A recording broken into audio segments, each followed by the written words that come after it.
En primer lugar, la idea de esta charla era básicamente hablar un poco en general para ir aclarando diversas informaciones o lo que se llama mala información que hay en torno a la medicina regenerativa y especialmente sobre todo lo que es la terapia celular, donde se emplean células madres. Entonces, en ese tema de células madres ha habido un crecimiento de información, pero todavía siguen quedando muchos vacíos de qué son, para qué sirven, cómo las usamos, y obviamente hay muchas cosas por hacer.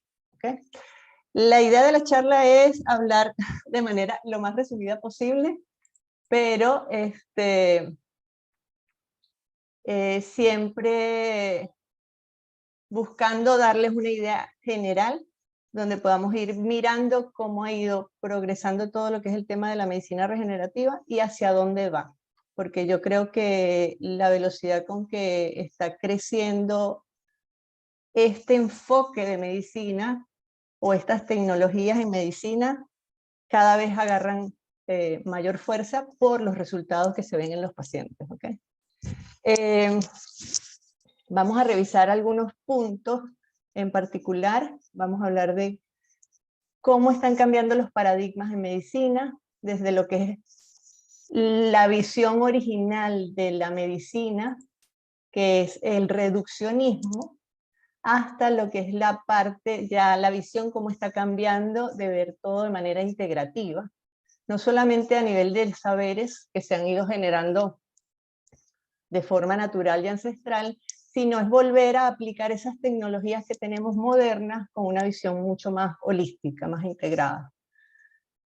Y plantear un poco cómo este enfoque de bala mágica, es decir, seguir buscando la bala mágica en el tratamiento de las enfermedades, sí o no, y cómo lo que es el plasma rico en plaquetas ha sido como esa punta de lanza o rompehielos que ha ido cambiando mucho esta visión. Algunos comentarios sobre qué es y qué no es la medicina regenerativa, y vamos a revisar algunos conceptos fundamentales de por qué este tema de células madres y terapia celular cada vez cobra más interés e importancia, y sobre todo son los pacientes que cada vez marcan una presión mayor para que estos temas no sean vistos como algo elitesco, sino que realmente se convierta en lo que es la medicina presente, porque ya entró en todo el ámbito de la salud, pero aún no se reconoce como unas estrategias para aplicar de forma asequible para la población. ¿Okay? En fin, cerramos con conclusiones y les hablamos un poco de los cursos de formación, porque aquí básicamente vamos a tener una breve. Un poquito para complementar la información que la doctora Betiana compartió. Originalmente yo me formé como bacterióloga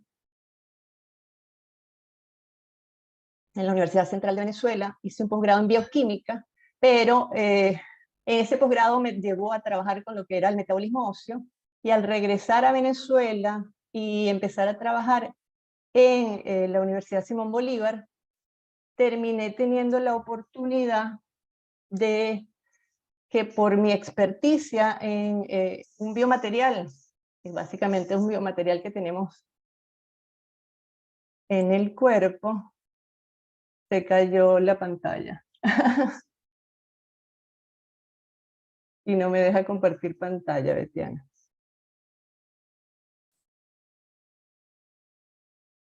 A ver ahí. Ahora sí. Déjame ver si puedo. Ok. Entonces, claro, cuando regreso a Venezuela, comienzo a trabajar con un grupo, con varios grupos en el área de biomateriales, y tuve la oportunidad de terminar desarrollando toda una línea nueva en lo que se conoce hoy día como ingeniería de tejidos, cuya base principal es entender lo que es la biología de las células madre y cómo combinarlas con biomateriales, que es otro tema súper fascinante, pero al cual no lo voy a básicamente tocar en profundidad por términos de tiempo. Fíjense, en estas estadísticas que son del siglo pasado, pero que nos hacen ver cómo en menos de 100 años cambiaron completamente las causas de mortalidad de la población extendió su promedio de vida, pasando, actualmente estamos hablando de una media de 75, 80 años. Sin embargo, lo que estamos viendo es que se ha extendido lo que es el tiempo de vida media de los seres humanos, pero no la calidad de vida. Entonces tenemos individuos que pasan 20 y 30 años con enfermedades degenerativas que la medicina convencional los mantiene vivos, pero que no son funcionales para sí mismos, y eso les resta muchísimo a ellos y digamos que a los familiares que también tienen que atenderlos. Una de las condiciones que más ha acelerado esos procesos degenerativos es, por supuesto, el tema de la obesidad, que se plantea como la gran pandemia del siglo XXI y que está relativamente directamente relacionada con procesos neurodegenerativos, es decir, la demencia es uno de los problemas que se vienen presentando con mayor, que se vienen proyectando de forma epidemiológica mayormente, y luego tenemos una serie de patologías asociadas, no solo a obesidad, sino a hábitos de vida, ¿ok? Osteoartritis afecta a una gran parte de la población.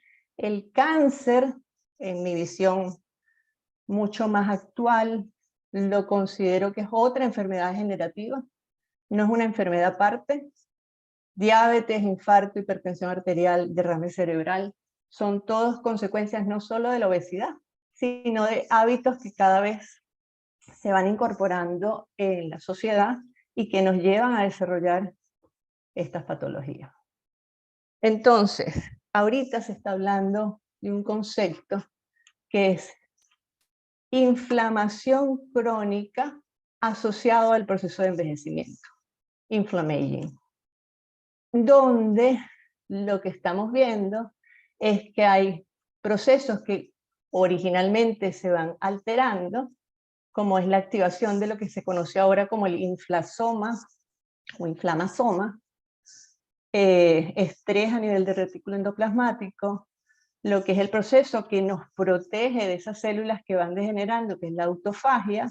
Cuando se altera este proceso que originalmente nos protege y se presenta una autofagia defectuosa o disfunción de mitocondria, terminamos teniendo este proceso inflamatorio que nos envejece prematuramente y que no es más que el agotamiento del sistema inmunológico que provoca la producción crónica de moléculas proinflamatorias debido a comportamientos y estilo de vida incorrectos.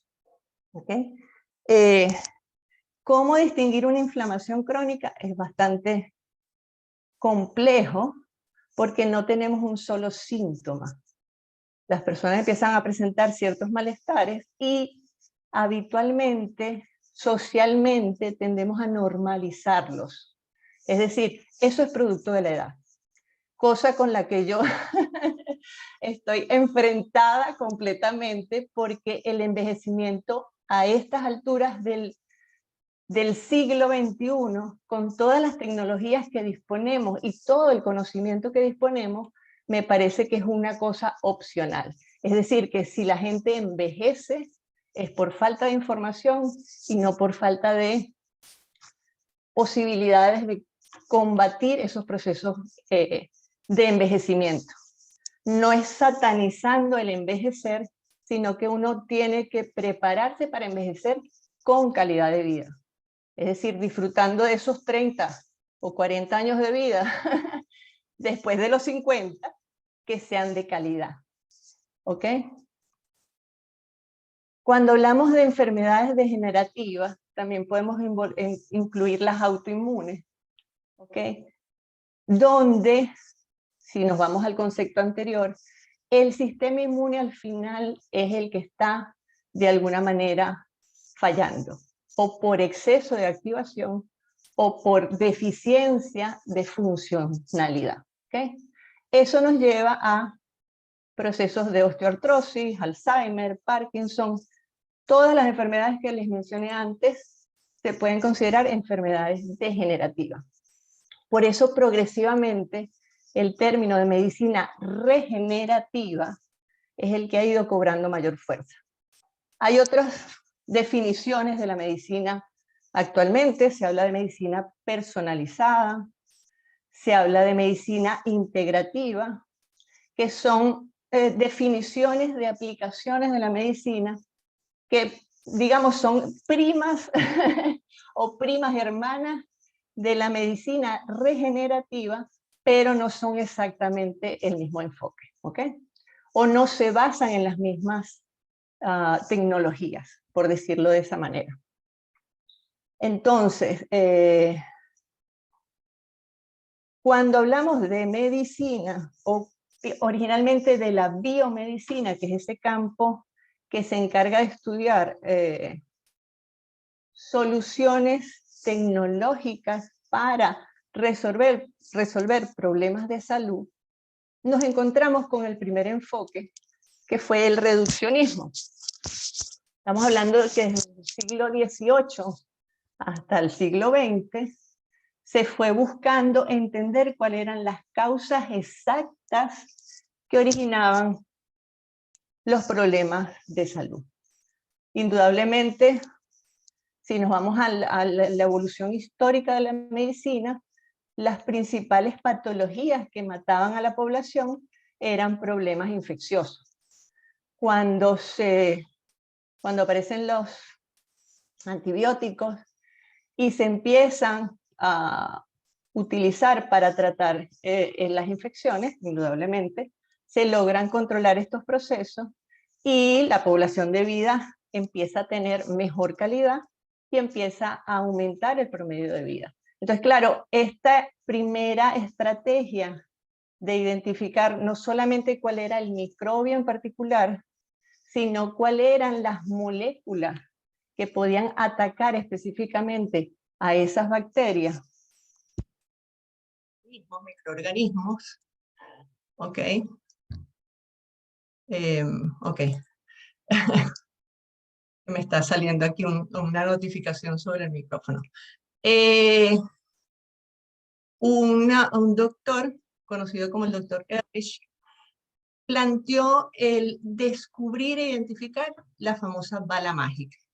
¿Cuál era el principio y cuál sigue siendo el principio de la farmacología clásica y que actualmente sigue siendo una gran limitante de que muchos abordajes de la medicina regenerativa no alcancen, digamos que como que el éxito a nivel de que sean aprobados como terapias para aplicar en pacientes por las instituciones regulatorias?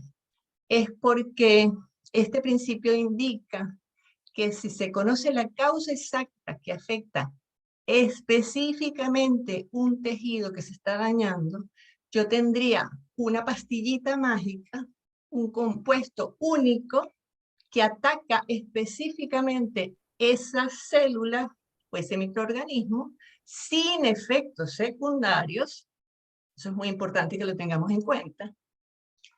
Y que básicamente resuelvo la enfermedad. ¿Qué ha sucedido? Ejemplos de ese abordaje farmacológico, de esa estrategia reduccionista, tenemos muchos. Uno que a mí me mueve mucho por el tema de que he pasado toda mi vida trabajando sobre osteoporosis y todos los mitos que yo misma, originalmente como científica, también acepté dentro del mundo clásico de la medicina, es el tema de cómo tratar la osteoporosis. Ejemplo farmacológico reduccionista. La osteoporosis no es un síntoma, sino una enfermedad. donde perdemos hueso. ¿Por qué? Porque teóricamente, con ese enfoque, tenemos es que detener al enemigo osteoclasto, que es el que se encarga de degradar el hueso, que los que siguen este principio se vuelven locos sin buscar la causa de la locura, y lo que hacemos es colocar un compuesto que impide que estas células, que originalmente están funcionalmente diseñadas para quitar ese hueso que se ha dañado, y para que las células que forman hueso nuevo puedan reponerlo, básicamente le echo un cemento que impide que estos osteoclastos puedan funcionar. Entonces, claro, los bifosfonatos funcionan muy bien cuando yo hago un análisis de densitometría ósea. ¿Por qué? Porque hacen que el hueso parezca que está más robusto, cuando en realidad esa persona tiene igual riesgo o mayor que si no hubiera tomado bifosfonatos a nivel de posibilidad de fracturarse.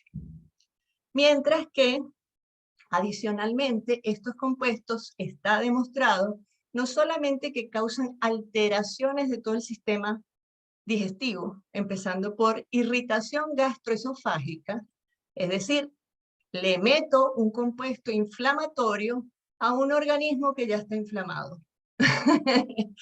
Y además se lo pinto bonito y pongo a la gente bonita y sonriente y no le digo cuáles son los peligros reales a los cuales esas personas se están enfrentando, como es la osteonecrosis, no solo a nivel de maxilares, sino también a nivel de los huesos que justamente quiero proteger, que son las cabezas de fémur, por ejemplo.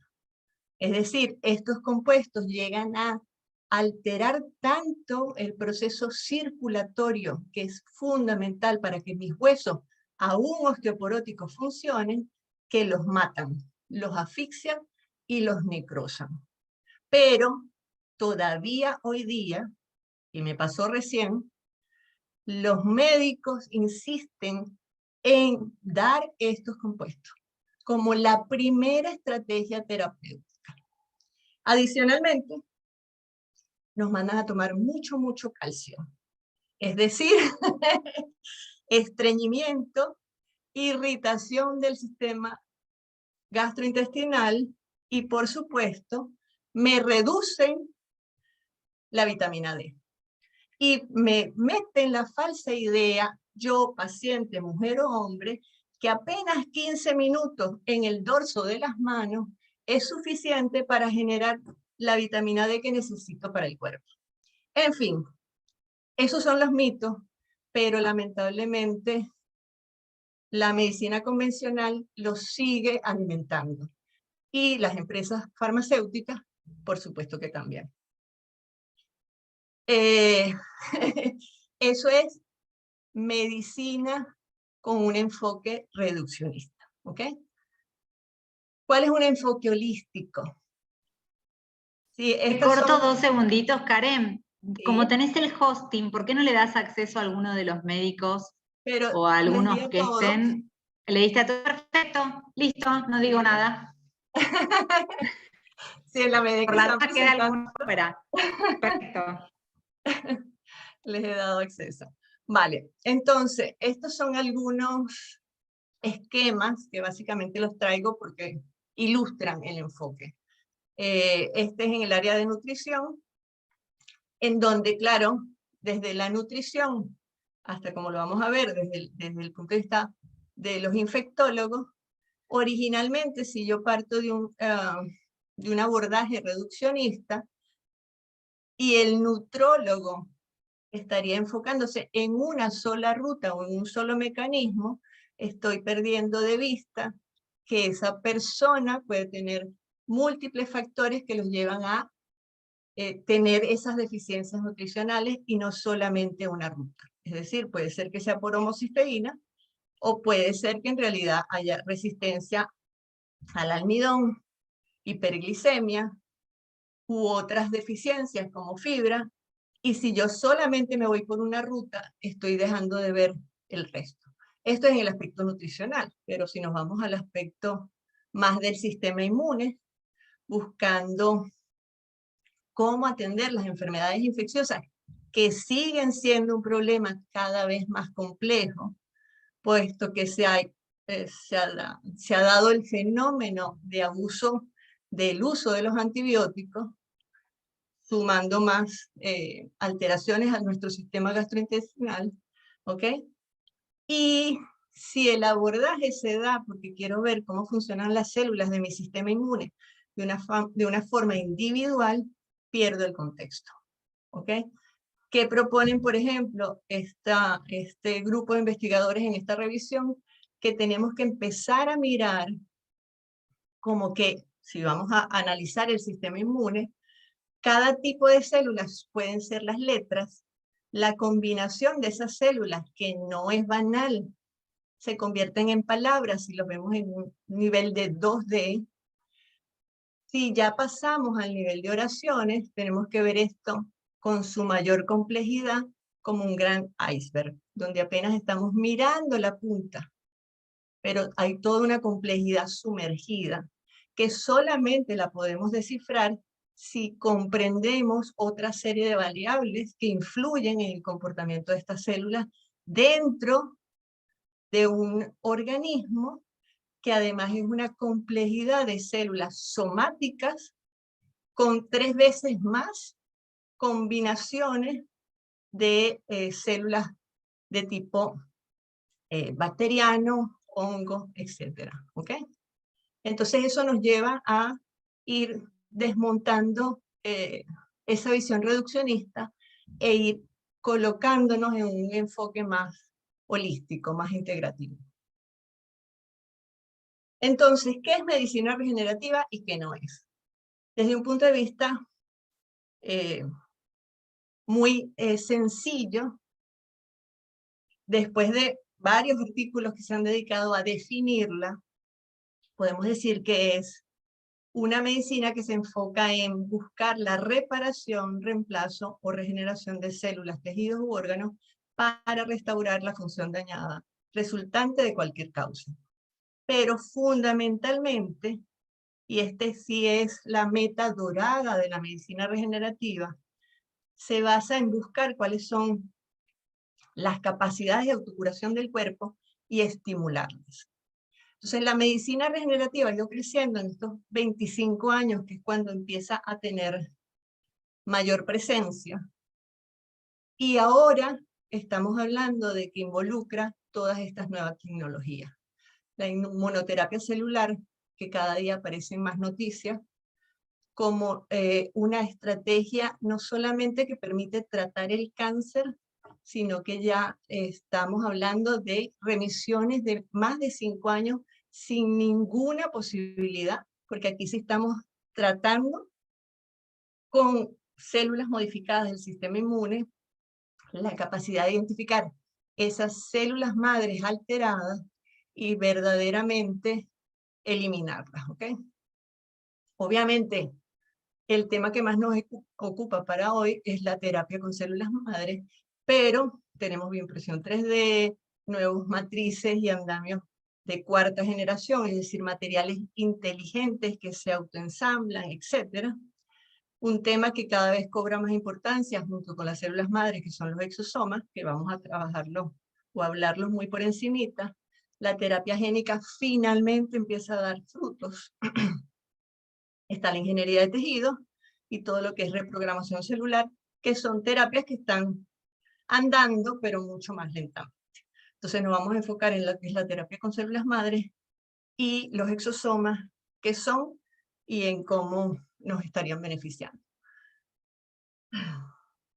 Cuando queremos mirar atrás y empieza a hablarse de medicina regenerativa, de estimular esas capacidades de autocuración del cuerpo, que estamos hablando de 10 a 15 años atrás, por un lado se estaba hablando de células madres y empieza a utilizarse un material, porque así lo veo yo desde mi punto de vista de trabajar con el área de el cuerpo, utilizar esos que tenemos, pero como una materia prima para justamente mejorar procesos de salud, que es el uso de lo que se conoce como plasma rico en plaquetas.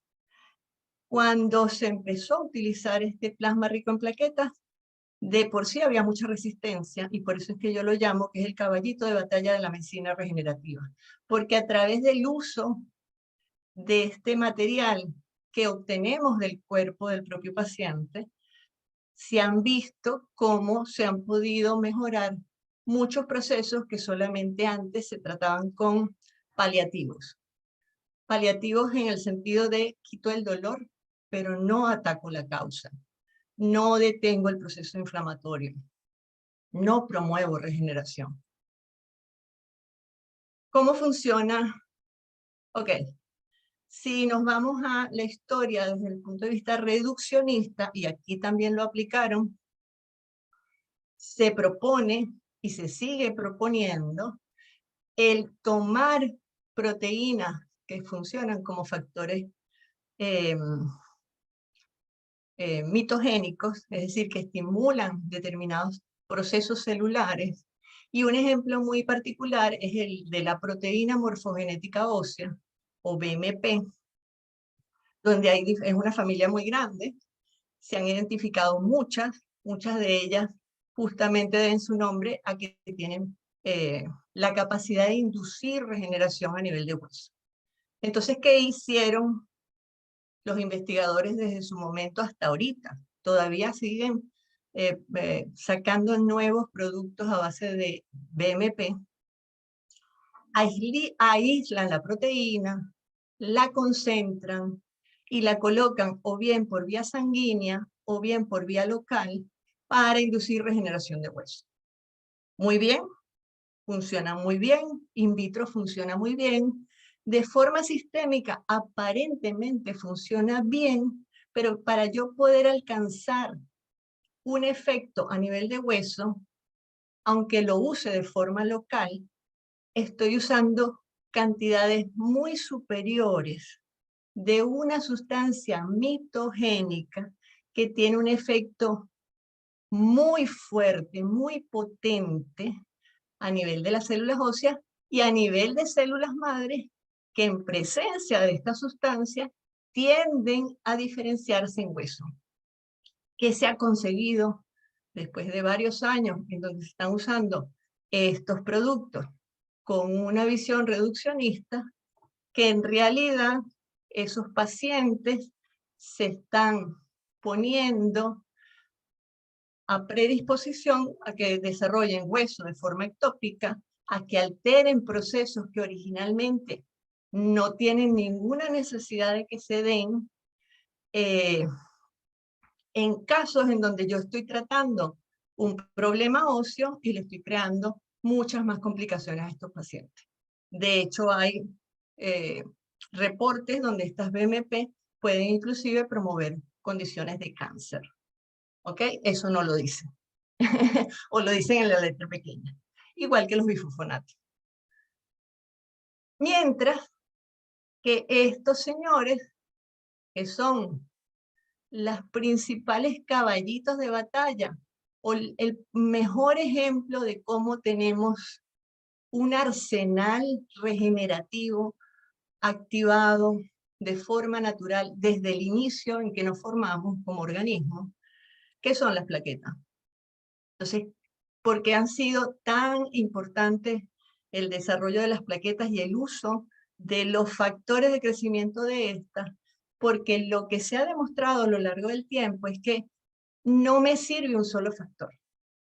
La combinación de estos factores es lo que permite que de una forma que aún todavía se está descifrando, se regulen entre ellos y generan procesos regenerativos, o por lo menos detienen procesos infecciosos y degenerativos en determinadas aplicaciones. ¿Ok? ¿Por qué? Porque lo que sí sabemos hoy día es que muchas veces estos factores de crecimiento tienen funciones positivas, por decirlo de alguna manera, en determinadas concentraciones, pero si excedo unas determinadas concentraciones, puedo tener efectos negativos que se regulan cuando hay presencia de otros factores. Entonces, yo no puedo utilizar un solo factor para obtener una respuesta funcional efectiva. Y por eso es que siguen siendo, el uso de este plasma rico en plaquetas sigue siendo primero una herramienta de trabajo en muchas áreas de la medicina, cada vez cobra más importancia, cada vez los médicos empiezan a entender por qué se puede aplicar en condiciones que no es de estética, que no es de antienvejecimiento, sino que simplemente en una condición de ojo seco, en una condición de osteoartrosis, en un dolor crónico, yo puedo inducir que por lo menos disminuyo el proceso inflamatorio y ya con eso tengo una mejor calidad de vida en ese paciente, aunque sea temporal.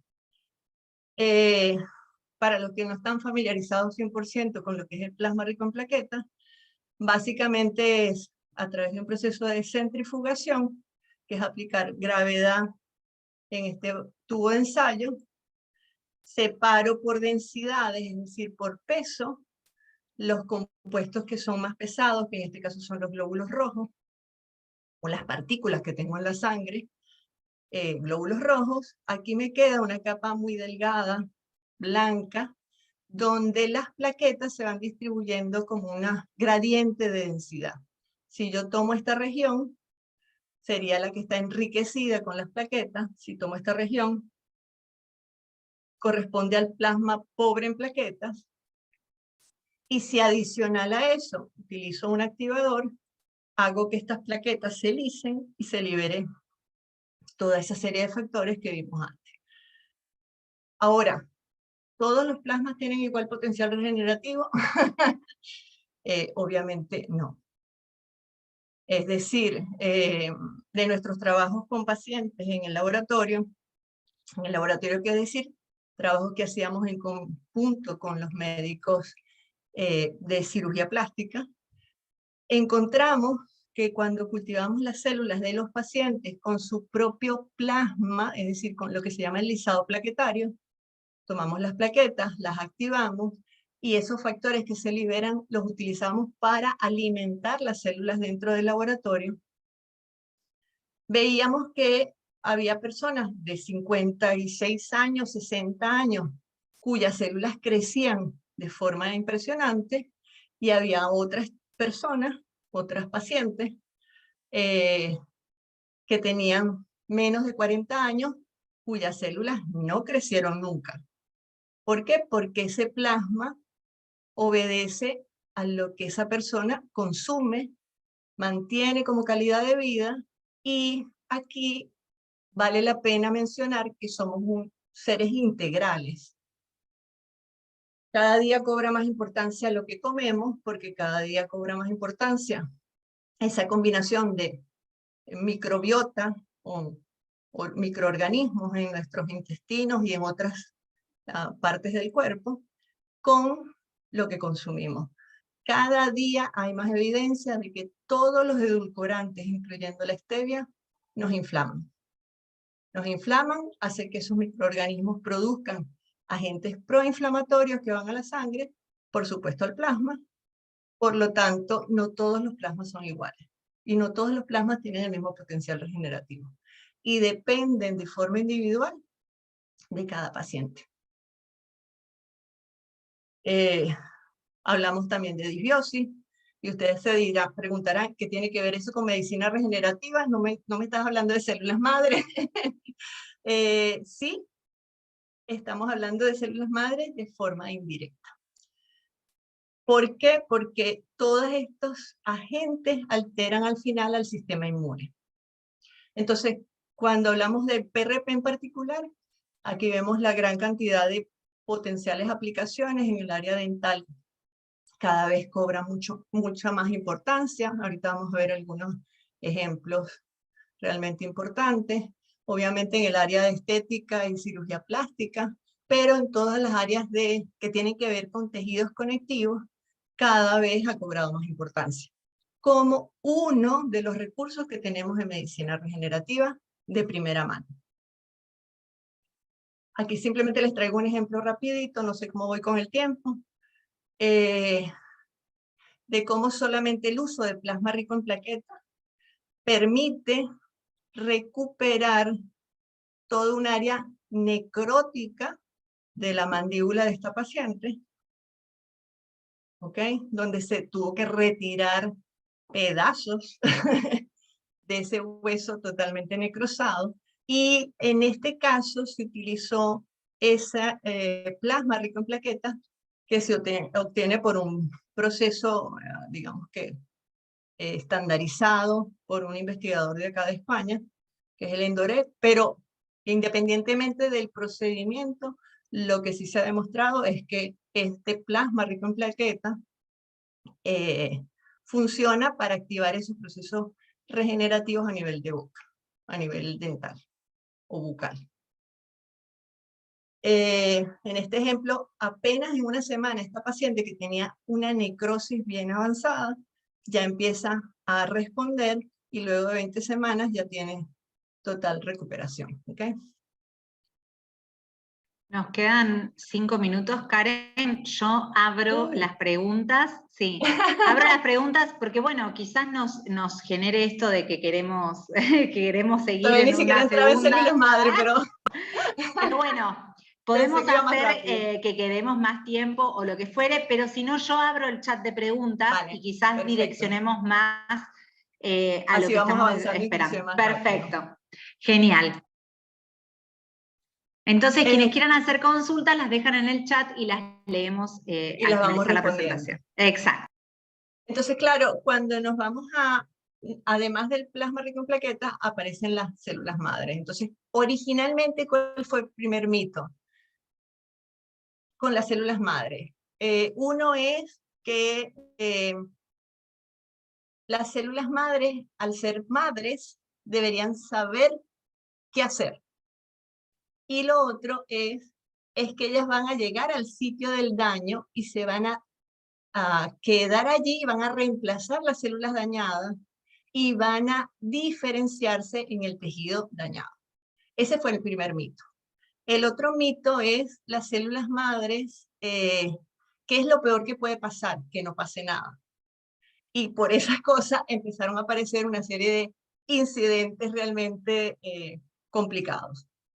Pacientes que se les inyectaron células madres de médula ósea a nivel de tejido nervioso y terminaron, que originalmente el paciente tenía una ataxia, terminaron con un tumor. Pacientes con problemas cardíacos terminaron infectándose porque eran células cultivadas, pero con muy pocos procesos de control a nivel microbiológico. Una paciente, que fue un caso que llamó mucha la atención, se le colocaron células madre, mesenquimales con cloruro de calcio, y por supuesto esa paciente empezó a parpadear y sentía un tic, en donde originalmente tenía unas arruguitas. Esa paciente desarrolló hueso a nivel de todo ese tratamiento. Entonces, ¿por qué tomamos estos ejemplos que son accidentes del mundo empírico de la medicina? Porque la idea con estos cursos, con estos procesos de formación e información, es que el médico esté informado. Es decir, que sepa cuáles son los riesgos en esa toma de decisiones de cómo atender ese tipo de tratamientos, qué se puede hacer y qué no se debe hacer. En la definición, antes de seguir con las células madres, cuando hablamos de medicina regenerativa, entonces ya hablamos de terapias avanzadas. De una forma muy rápida, las terapias avanzadas son el uso de moléculas solubles, pero principalmente llamamos terapias avanzadas la terapia génica, terapia celular e ingeniería de tejidos. Y indudablemente una de las que está tomando algo más de importancia es la reprogramación genética, por todo un potencial terapéutico, pero aún no se logra alcanzar lo que originalmente se había pensado. Nos quedamos con terapia celular, ¿ok? Y ¿qué son las células madres? y por qué sí funciona la terapia celular, especialmente con las células mesenquimales. Como definición, básicamente las podemos tomar solamente por las características. Primero, son células indiferenciadas, y yo siempre pongo un ejemplo muy sencillo. Las células madres no son unas madres, son un bebé que todavía no sabe para dónde va a caminar, pero que tiene un potencial que va a depender de su origen. Si son células embrionales, tienen un potencial mucho mayor que si son células ya de un organismo adulto, entendiendo por organismo adulto el bebé recién nacido, es decir, el individuo apenas termina de formarse. Entonces, el bebé recién nacido, todas sus células ya son adultas. Y luego encontramos las células de transición entre el feto y el bebé recién nacido, que son todas esas células que acompañan en el parto a ese niño, que serían las células que obtenemos de placenta, o de sangre de cordón, o de cordón umbilical, que ahora se han denominado células madres perinatales, ¿ok? Esas células madres perinatales van en esa frontera gris entre pluripotenciales y multipotenciales. Es decir, tienen en laboratorio una alta potencialidad, pero en el cuerpo se comportan como células madres adultas.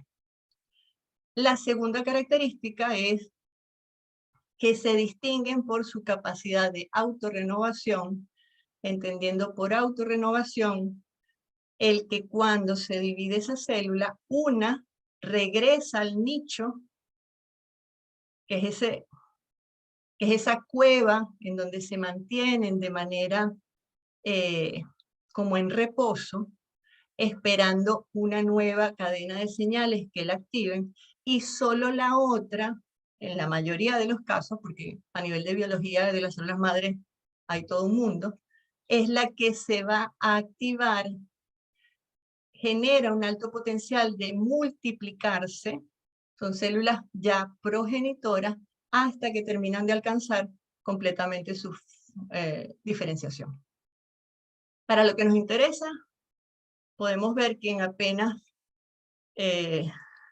50 años, pero sobre todo los últimos 25 años, todo el tema de las células madres progresó de manera muy rápida, y las que verdaderamente desde el punto de vista terapéutico han ido alcanzando mayor velocidad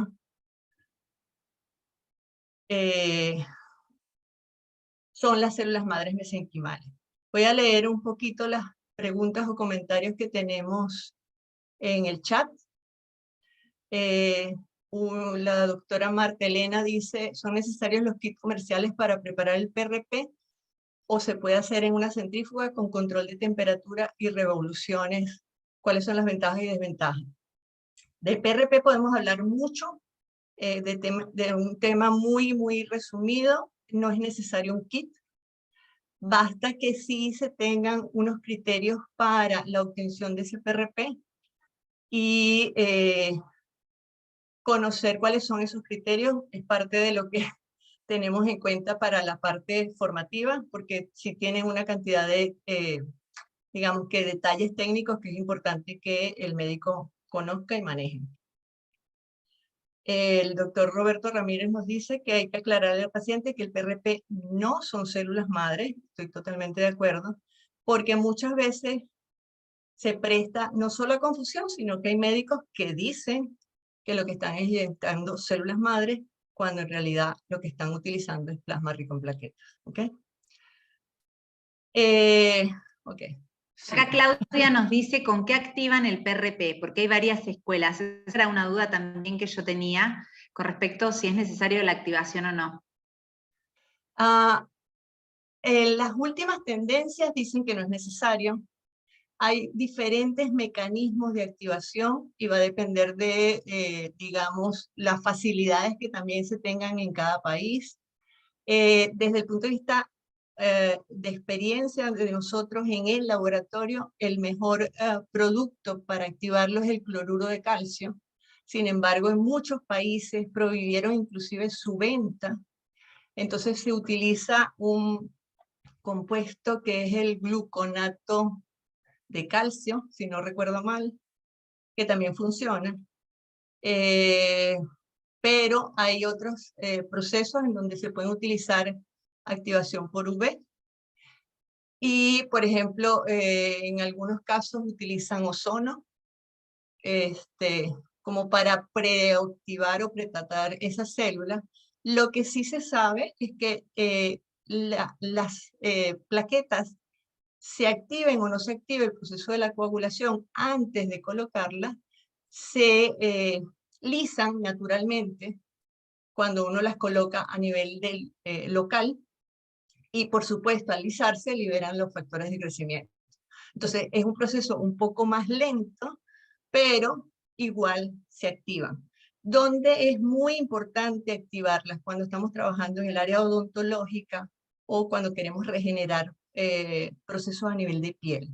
Si queremos tratar una úlcera, si queremos tapar una herida, se pueden desarrollar lo que son las membranas, activando ese plasma rico en plaquetas, y al obtener esas membranas se colocan a nivel de la herida y el proceso regenerativo es realmente asombroso.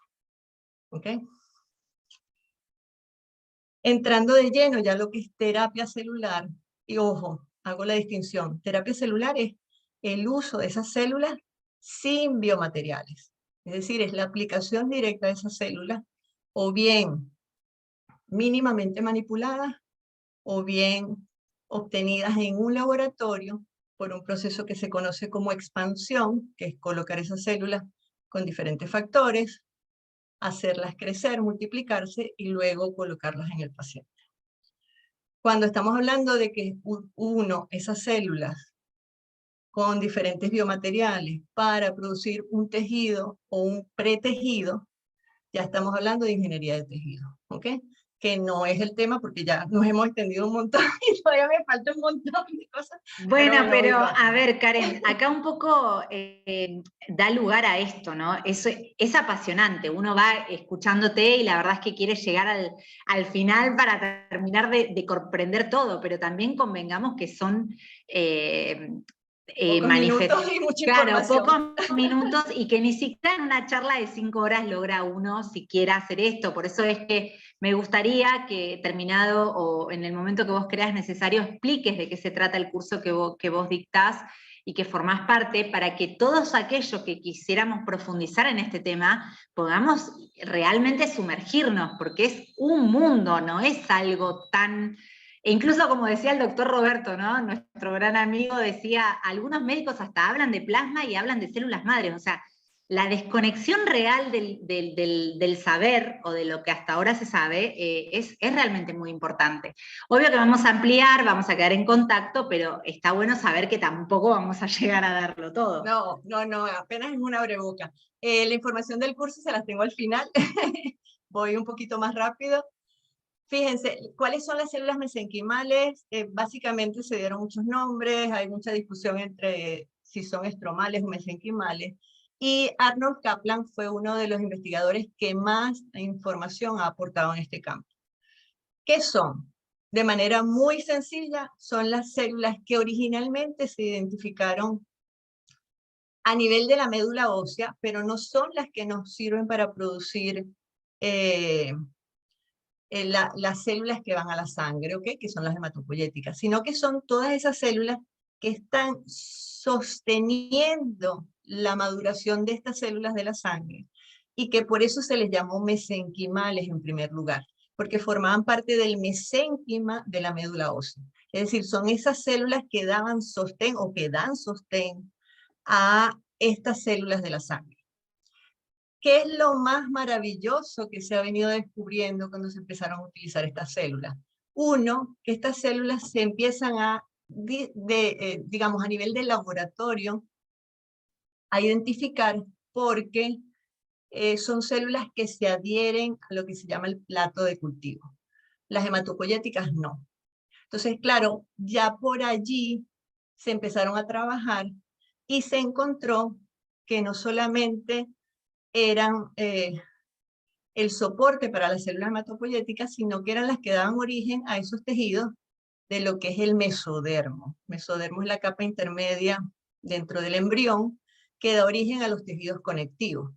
Indudablemente que se demostró que estas células son súper funcionales para todo el tema de regenerar hueso, pero que también nos permitían regenerar otros tejidos, ¿ok? Claro, se empezó a hipotizar que estas células podían ir al páncreas y regenerar páncreas.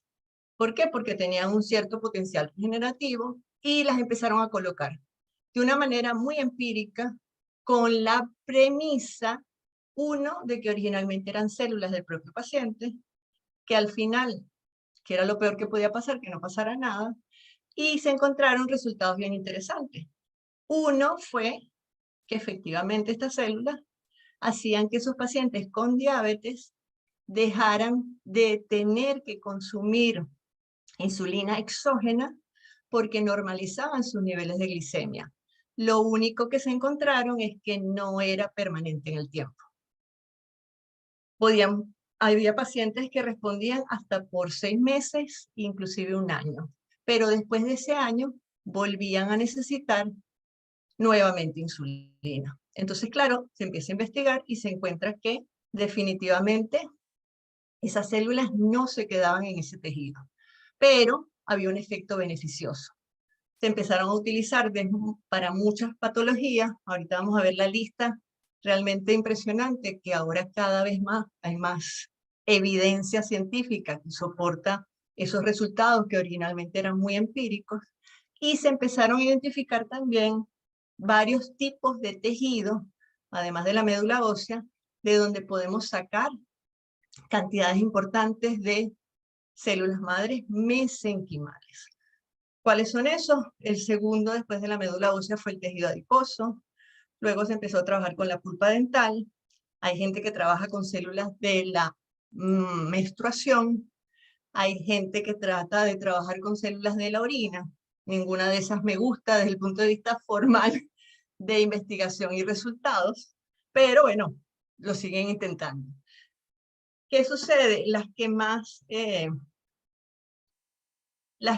han ido dando resultados, dependiendo de sus aplicaciones, son principalmente médula ósea y las perinatales. Del tejido adiposo, luego se han identificado que muchas de esas células que originalmente creemos que vienen del tejido, realmente vienen de estas células que se diferencian, que son los pericitos, que son unas células que arropan los capilares. Por supuesto, cuando sacamos tejido adiposo, tomamos gran cantidad de estas células que están en esos capilares del tejido adiposo, y por eso, en principio, tenemos una buena tasa de células con capacidades funcionales como células madres mesenquimales. ¿Cuáles son esas capacidades? Y por eso Kaplan en el 2010 o 2012 dice que hay que cambiar el nombre de células mesenquimales por células señalizadoras medicinales. Siguen siendo el mismo acrónimo, pero lo que se evidenció luego cuando se empezaron a hacer los ensayos ya desde el punto de vista para conocer la biología, es que estas células realmente no se quedan en el sitio, pasan muy poco tiempo en circulación, pero ese poco tiempo, que son días, después de su aplicación, si lo hacemos a nivel sistémico, es suficiente para que secreten factores bioactivos que tienen doble función: inmunomodulación y capacidad trófica. ¿Ok? Cuando hablamos de capacidad trófica, estamos hablando de que son células que activan procesos regenerativos porque naturalmente su función es activar procesos regenerativos. Por eso ellas son la base fundamental de lo que es la medicina regenerativa. Y eso es el concepto central. Siempre pongo una maleta porque realmente es como si ellas lo que secretan es una maleta de instrucciones más que un factor de crecimiento. En resumen, podemos decir que tienen doble función y hay unas características muy importantes. Estas células sensan cuáles son nuestros tejidos inflamados y se dirigen al daño. Muchas veces creemos que si yo las coloco en la rodilla, no se van a ir a otro lado. Pues si yo tengo más inflamado otro lado que la rodilla, o igualmente inflamado la rodilla y el riñón, posiblemente o migran o generan factores solubles que en el sitio activan esas células madre locales e inducen estos procesos paracrinos o estos efectos paracrinos.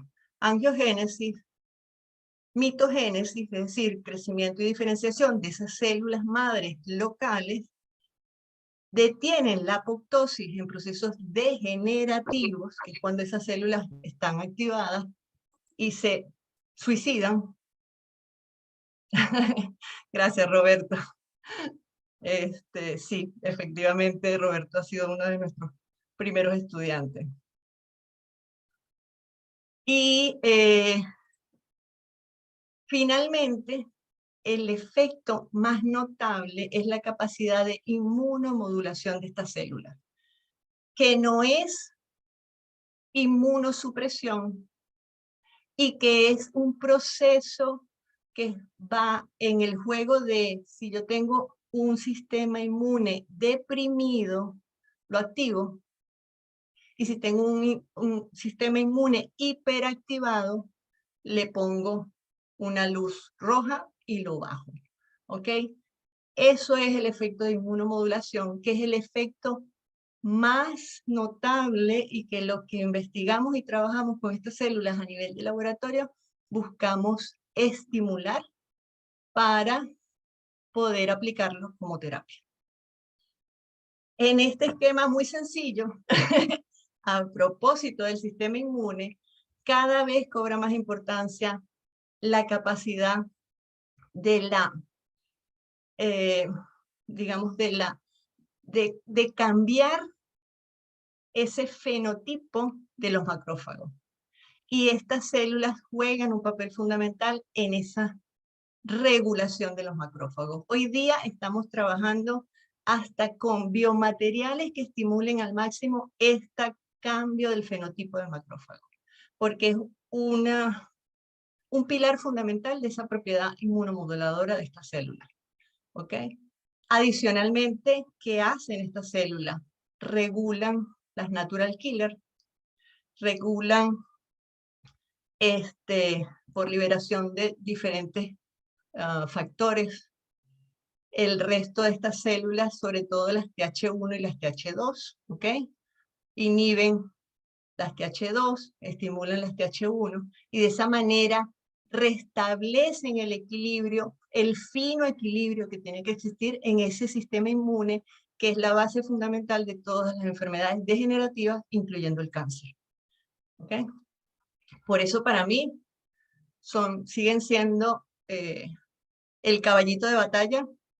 Este sí es el que va vestido de dorado, muy por encima del plasma rico en plaquetas. Es decir, el plasma rico en plaquetas es una maleta chiquita. Estas células mesenquimales llevan una maleta mucho más grande. ¿Ok? Ahora, hay otros productos terapéuticos que también van cobrando cada vez más importancia en la medida que los vamos conociendo y entendiendo. Y que serían, originalmente cuando hablamos de secretomas, son todas esas moléculas que liberan estas células, todas las células lo hacen, pero las que más nos interesan son estas, porque justamente si las tratamos de una manera en particular, estimulamos que esas secreciones tengan toda esa información, e inclusive lo que se está buscando ahorita es no tener que trabajar con la célula viva, sino con estos productos, que son mucho más fáciles de manejar a nivel de transporte, envasado, dosificación, caracterización, para tener un producto mucho más sencillo. Porque cuando estamos hablando de células, estamos hablando de sistemas vivos. Cuando estamos hablando de sistemas vivos y nos vemos a nosotros mismos, todos somos diferentes. Es decir, cada una de estas células tiene una inteligencia propia, va a responder a todos los factores efectores en su entorno. Si hay mucha temperatura, si hay baja temperatura, si hay altas concentraciones de oxígeno, bajas concentraciones de CO2, si cambia el pH, esa célula va a tener cambios y variaciones permanentemente. Mientras que si yo la tengo en unas condiciones lo más estable posible para que me produzcan un producto de calidad, como son los exosomas, puedo utilizar ya el producto. Y ahora bien, ¿qué son los exosomas? Son lo que se llama vesículas extracelulares. Son sistemas que vienen encapsulados, por decirlo de una manera sencilla. Es decir, son partículas físicamente de un tamaño nanométrico que tienen una membrana propia, donde de esa manera yo protejo los componentes que están adentro. Y tienen la gran habilidad que no son atacados esos componentes por todas las enzimas hidrolíticas que tengo en el plasma o en los sistemas de la matriz extracelular, y viajan protegidos, y si se fusiona esa membrana de la vesícula con la membrana de la célula, libero de forma intacta el contenido a mi célula blanco. Es decir, le mando mi paquete de instrucciones derechito a esa célula para activarla y decirle qué tiene que hacer. Así funciona.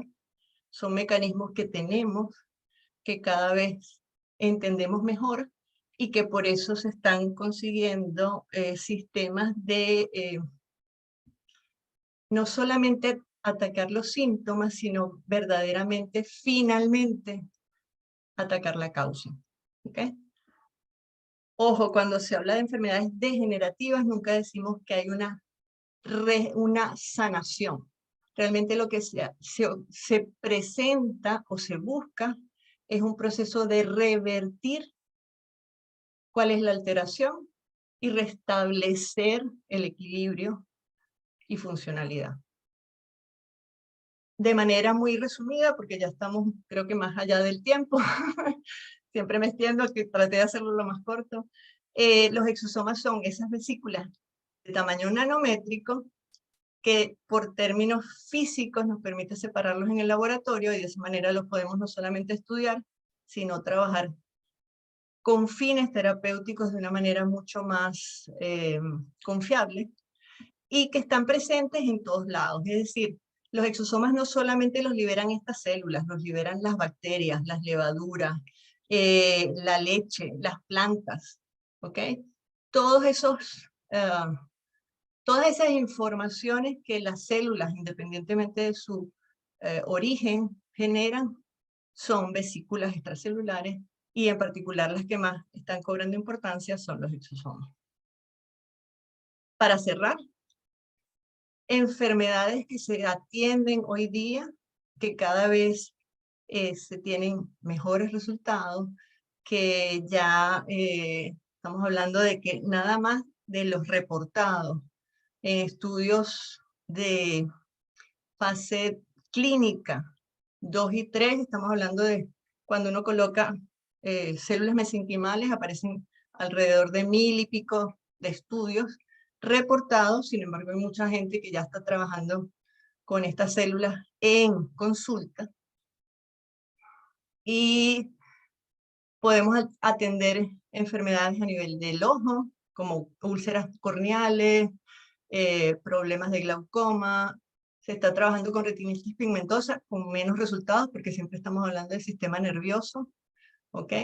Donde hay ciertas limitaciones, pero tenemos a nivel de cavidad oral, de piel, de hígado, estamos hablando de cirrosis hepática, falla hepática, hipercolesterolemia, que vale la pena decir, colesterol elevado es un síntoma, es un indicador de inflamación, no es una causa. Las estatinas matan por problemas cardiovasculares más que curan o previenen, ¿ok? Todavía los cardiólogos les están recomendando ampliamente, combinado con el uso de las stent, cosa que no le hace ningún bien a los pacientes. A nivel renal, lupus, nefritis por lupus, nefropatía isquémica, etc.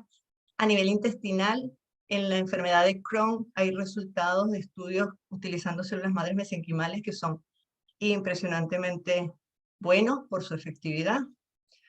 A nivel vascular, a nivel de médula ósea, a nivel de vejiga, páncreas, etc. Si ven acá, hay cualquier cantidad de patologías. Originalmente, lo digo con toda, ¿cómo se llama? Sinceridad. Cada vez que promovían estas células para tantas patologías, yo era una de las primeras detractoras de esos médicos. Después el tiempo fue dando ese aporte. Por supuesto, a nivel de hueso y cartílago, siguen siendo las primeras de uso a nivel de medicina ortopédica y medicina deportiva. Y finalmente, todavía falta mucho. Se partió con médula ósea, se espera a través de estos temas obtener mejores productos para toda la parte terapéutica. Las grandes limitaciones siguen siendo los entes regulatorios y que esa tecnología cada vez consiga inversión para poder generar laboratorios con mayores capacidades y, por supuesto, poder brindarle a los médicos esas estrategias. Por ahorita, en vista de que sigue siendo una necesidad, hemos diseñado estos cursos teóricos, esta vez los combinamos con la parte práctica. Originalmente tenemos 2 módulos teóricos, en uno revisamos con mucha mayor profundidad todo este tema de lo que es la biología de las células madres, cuáles son sus potenciales terapéuticos y sobre todo cuáles son los principios para que los médicos que vayan a trabajar con ellos tengan los criterios apropiados en esa toma de decisiones. Vamos a tener un segundo módulo impartido por la doctora Betiana, donde la idea es que tomemos conciencia de lo que es la parte de alimentación y sobre todo se lleven herramientas para generar hábitos saludables en los propios médicos, que muchas veces la parte nutricional no es precisamente una información que se maneja en el pensum de medicina, y para sobre todo también los pacientes. Y finalmente, para darle una herramienta al médico que quiera trabajar con ella, vamos a estar impartiendo cursos a nivel práctico. Iniciamos con, originalmente en Venezuela, un curso se va a dar en la isla de Margarita, el otro en Caracas, y ya tenemos organizado también para dictarlo a lo largo de este año, un curso aquí en Madrid, con el grupo del doctor Vicente, que sé que está en esta charla. Los que estén interesados en mayor información pueden acceder al enlace que les coloco acá, o nos escriben y les enviamos directamente el enlace para que puedan hacer el registro y a partir de allí tener el programa ya detallado de cada uno de los módulos y toda la logística que hemos desarrollado para ellos. ¿Okay? Finalmente, Ingeceles, además de una, digamos, una iniciativa de acompañar a los profesionales de la salud en estos temas, también les brindamos asesoría para los que quieran abordar ya a nivel de inversión, montar laboratorio o tengan dudas y quieran desarrollar algunos productos, etc. Y bueno, damos inicio a las preguntas. Estamos por encima del tiempo, pero bueno. Sí, estamos por encima, la verdad que lo dejé porque, bueno, la idea es que quienes están puedan aprovecharlo lo máximo. Es muy interesante, es lo que se viene, creo que vos arrancaste mucho, tuviste que hacer la introducción, el inflammation y todo lo que se va modificando la genética y esto de pensar realmente en un paciente integrativo y estas herramientas que vienen y se están instalando de a poco, pero hay tanto para aprender. Yo creo que es muy importante considerar que puede ser una herramienta y que puede ser una práctica, por eso también es tan importante que vos muestres quién sos, cómo nos puedes enseñar esto, y una de las grandes demandas, un poco el conocimiento científico, parte de, a mí me contactan mucho para decirme, ¿dónde puedo aprender esto? Es como que todos escuchamos la palabra células madres y no sabemos dónde estudiarlo, y por otro lado, es muy interesante encontrar esto, ¿no? De la multivisión en un módulo, en un curso con 3 módulos, con 3 personas totalmente diferentes, en países diferentes y con una mirada totalmente integral que se fue construyendo en la formación académica de cada uno. Creo que para esto son estos espacios. Uno es conocer, que conozcamos a todos los científicos que están en búsqueda de esta mirada integral y que nos enseñen, que nos muestren cómo podemos aprender esto, porque hay muchos con la necesidad de hacerlo. Así que me parece sumamente interesante, ya quedaron los contactos, y bueno, esto es eterno, ¿no? Yo creo que encima son las 11 de la noche, yo no sé con qué rapidez estás hablando, pero bueno, vayamos cerrando así, porfa, sí, porque... no, ya lo que quería era como decirles al público en general, a todos los que estamos, digamos, atendiendo a esta charla, es que los módulos teóricos, y gracias al COVID descubrimos que es una herramienta fundamental por su transversalidad, van a ser online, de fácil acceso a través de una plataforma que tenemos especialmente diseñadas para no solamente tener las clases en vivo, sino que después van a quedar grabadas para que las puedan revisar, y sobre todo darles también material que les sirva de guía para que cada quien vaya además desarrollando esos criterios, que es la única manera en que podemos manejar esa necesidad de saber cuál es la ética que se requiere, cuáles son las limitaciones y sobre todo cuáles son las grandes bondades de esto.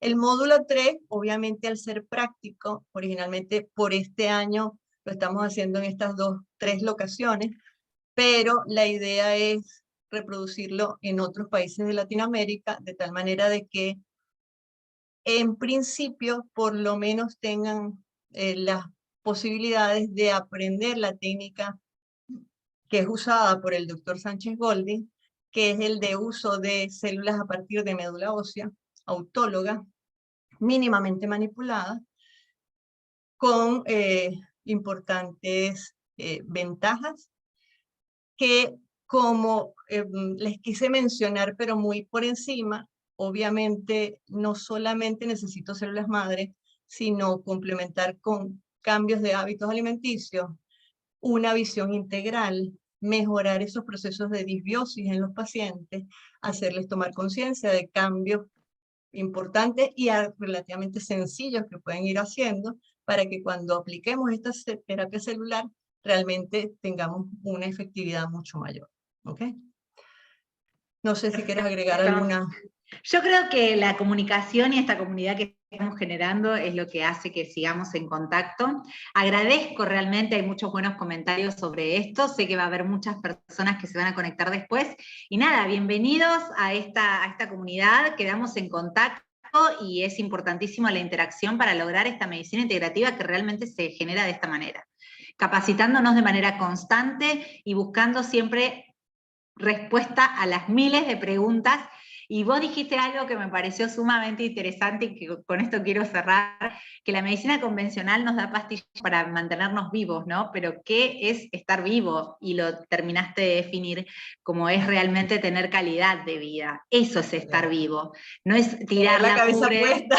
Claro, no es tirar la mugre debajo de la alfombra, y también creo que para esto hay que ser empático, hay que lograr esta comunicación e informar, que fue otra de las palabras que me parecieron sumamente interesantes en tu charla, que el paciente es dueño de su salud, pero le falta información, no sabe que se está envejeciendo, no sabe que se está enfermando, y nosotros como profesionales debemos ser coherentes. Si nosotros realmente queremos un paciente integrativo, nosotros tenemos que tener la apertura mental y por sobre todas las cosas aplicar esto en nosotras. Yo no puedo recibir a un paciente tomando una botella de Coca-Cola. Entonces, esto es un poco... a un infarto. Claro, esto es un poco Claro. ¿Cuántos cardiólogos no han visto que fuman? O sea.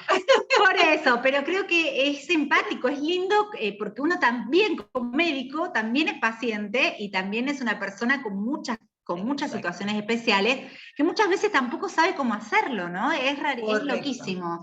Así que bueno, creo que esas palabras y esos términos fueron los que me quedaron. Esto de qué es estar vivo realmente, esto de la medicina integral, esto de que nosotros estamos acá para aprender, estamos totalmente abiertos a las preguntas y respuestas y queremos escucharnos. El poder de escucha nos va a hacer crecer. Así que gracias de verdad, Karen, gracias a todos los que nos acompañaron. Esto queda grabado y en cualquier momento nos tienen paciencia, comunicamos y compartimos. Diana, nos preguntan, disculpa que